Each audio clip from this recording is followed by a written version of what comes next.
Assalamualaikum warahmatullahi wabarakatuh. Bismillahirrahmanirrahim. Alhamdulillah wassalatu wassalamu ala Rasulillah wa ala alihi wa sahbihi mawalah wa la hawla wa la quwwata illa billah amma ba'du. Alhamdulillah pada kesempatan kali ini saya atas nama Muhammad Safiullah S2 Pasca Sarjana jurusan Studi Islam semester 2. Dalam kesempatan kali ini saya akan menjelaskan pemikir Islam Barat Amerika, yaitu tokoh pemikir Aminah Wadud, terkait dengan latar belakang biografi, terus metode penafsiran beliau, terus yang ketiga yaitu dampak pemikirannya terhadap masyarakat, terus yang keempat kritik dari saya pribadi terhadap penafsiran beliau. Nah, berangkat dari yang pertama yaitu terkait tentang biografi Aminah Wadud itu sendiri. Aminah Wadud yaitu dengan nama Maria Tesli yang lahir pada tanggal 25 September tahun 1952 di Bethesda. Dia itu merupakan anak dari seorang pendeta. Ayahnya adalah seorang pendeta dan ibunya adalah budak dari Muslim Arab saat itu. Jadi pada tahun 1972 dia resmi menjadi seorang mu'allaf dan mengganti namanya yang asalnya dari nama Maria Tesli itu menjadi Aminah Wadud. Kira-kira pada tahun 1972. Meskipun merupakan seorang anak pendeta, Aminah Wadud mengakui ia tidak begitu dekat dengan ayahnya dan ayahnya tidak banyak mempengaruhi pandangannya. Dalam artian Aminah Wadud itu sendiri memiliki pemikiran terhadap kesetaraan gender. Dalam jurnal-jurnal itu dijelaskan bahwa kira-kira umurnya 20 tahun. Dia itu tertarik untuk mendalami tentang gender itu sendiri. Maka dari ini kemudian dari biografi dan latar belakang Aminah Wadud itu sendiri perlu kita mengkaji ulang dan mempelajari bahwa kemudian orang yang dari latar belakang seperti itu bisa kemudian menjadi seorang pemikir Islam seperti itu. Jadi dengan latar belakang orang tua yang pendeta dan ibu yang menjadi budak orang Muslim, serta kulitnya yang hitam yang tidak sama dengan orang Amerika lainnya, dia itu bisa untuk kemudian menjadi pemikir Islam gitu loh. Jadi berangkat dari ini kemudian kita perlu mengkaji dan menelaah kembali terkait apa yang kemudian Aminah Wadud itu torehkan dalam sejarah pemikiran Islam itu sendiri. Jadi dari sini kemudian mungkin itu terkait dengan biografi beliau. Berangkat kemudian kepada metode penafsiran yang beliau itu tuliskan, yaitu beliau itu menggunakan metode hermeneutika. Hermeneutika ini adalah metode yang kemudian menggunakan metode yang lebih modern, yaitu tidak menggunakan metode yang ulama-ulama klasik itu tuliskan dalam menafsiri sebuah nas-nas Al-Quran. Nah, ini kemudian mengacu terhadap pendapat Fazlur Rahman, yang kemudian pendapat Fazlur Rahman dalam hal ini menggunakan metode yang sama, yaitu metode hermeneutika. Jadi dari metode ini, maka menurut Aminah Wadud, nas-nas Al-Quran itu perlu kemudian dikaji ulang.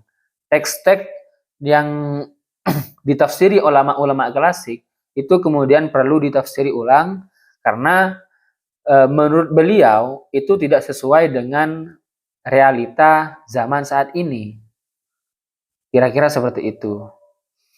Terus Aminah Wadud itu sendiri memiliki pembelaan terhadap perempuan lewat tafsirnya. Kaum feminis memiliki cara kerja tersendiri dalam mengutarakan pandangan dan pemikirannya.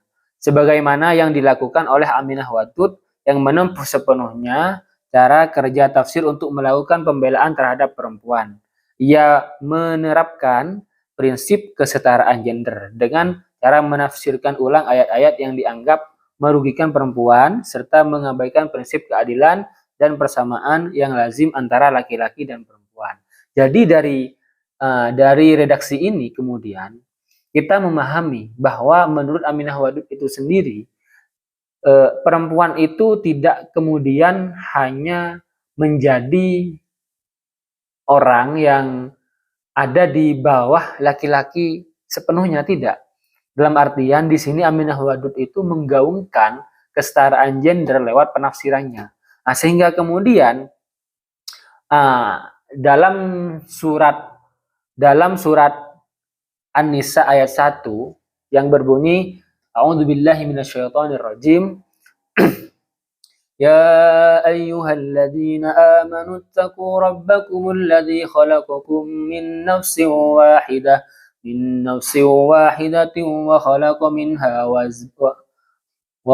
minha zawjaha wa batha minhuma rijalan katsiran wa nisaa wattaqullaha alladzi tasaaluna bihi wal arham innallaha kana 'alaikum raqiba.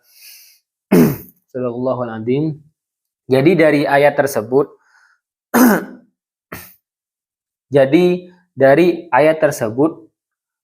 Aminah Wadud itu kemudian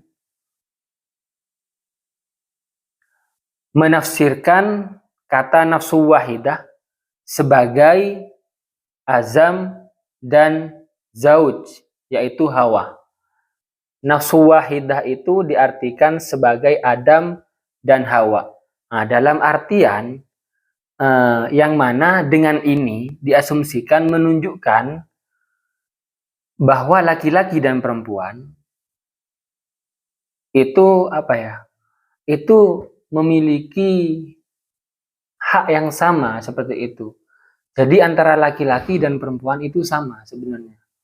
Sehingga kemudian ada ayat lain yang itu menjelaskan secara signifikan juga terkait dengan penafsiran Aminah Wadud, yaitu ayat Ar-Rijalu Qawwamuna 'alan Nisa. Jadi menurut Aminah Wadud, kata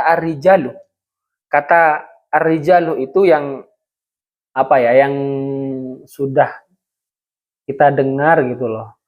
Ulama-ulama klasik itu menafsiri bahwa Ar-Rijalu itu Ar-Rijalu itu memang diartikan sebagai laki-laki.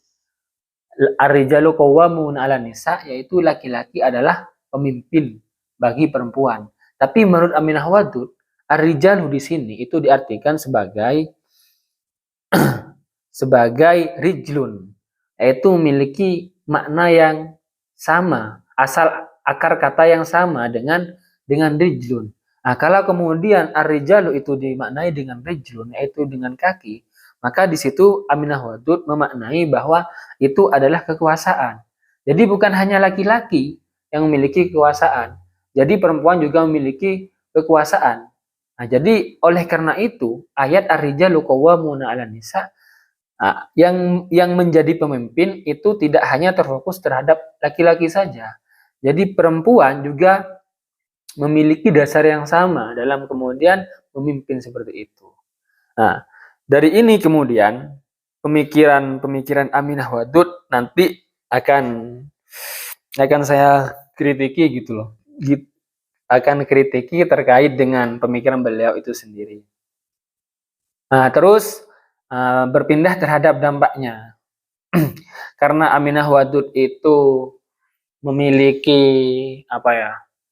sebagai tokoh feminis itu memiliki peran yang sangat signifikan terhadap masyarakat, utamanya di Amerika itu, maka perempuan-perempuan di sana itu aksesnya mulai sudah bisa tidak tertahan, mau bergerak di bidang politik iya, bekerja di bidang perkantoran juga iya. Dalam artian akses dari perempuan itu ketika Aminah Wadud menggaungkan kesetaraan gender, wanita di sana utamanya di daerah Aminah Wadud itu sendiri memiliki peran positif terhadap hal-hal yang demikian.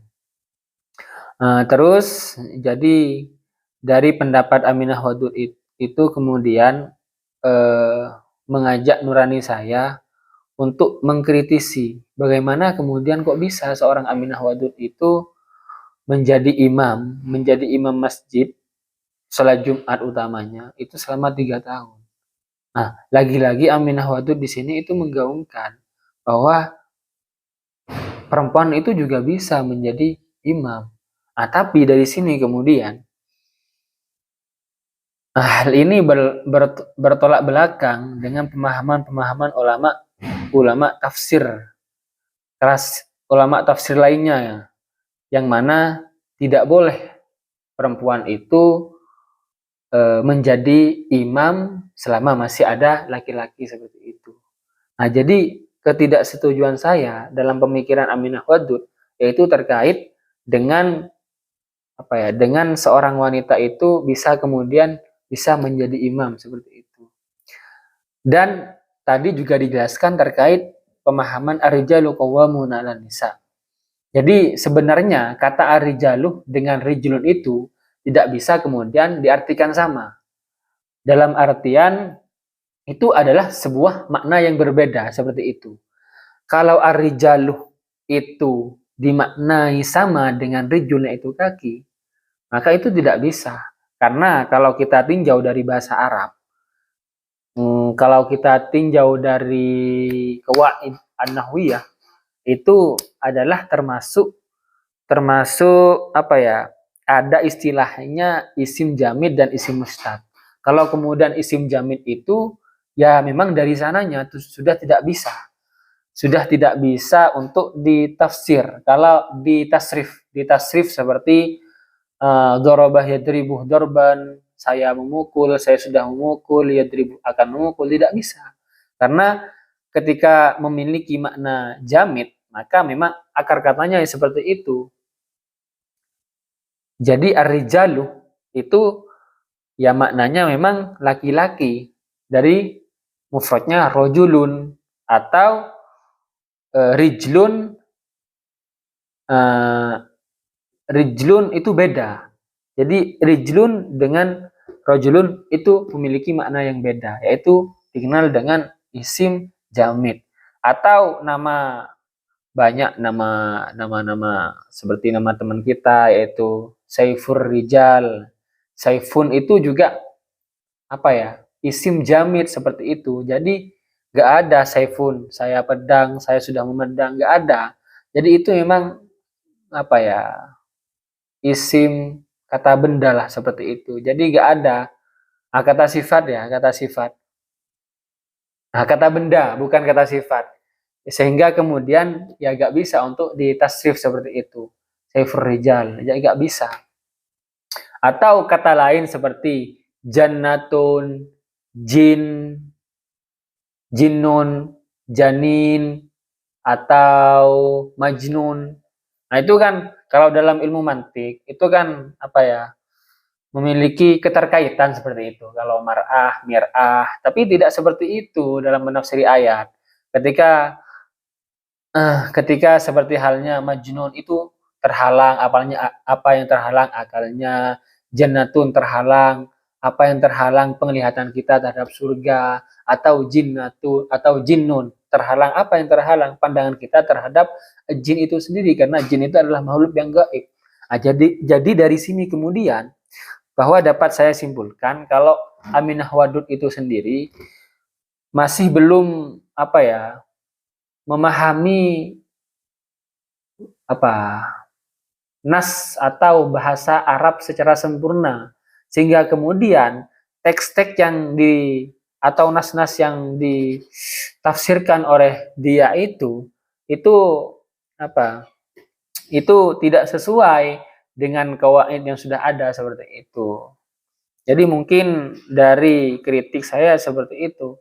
Nah, kalau untuk akses kesetaraan dan semacamnya, kesetaraan lebih-lebih, saya sangat mendukung terhadap pemikiran beliau. Karena dengan wanita itu dibuka aksesnya, kesempatannya untuk lebih untuk lebih memiliki pengaruh pengaruh dengan kemampuannya dalam halayak umum, itu juga membantu terhadap eh, bahwa manusia itu, utamanya perempuan, itu tidak ditindas oleh laki-laki.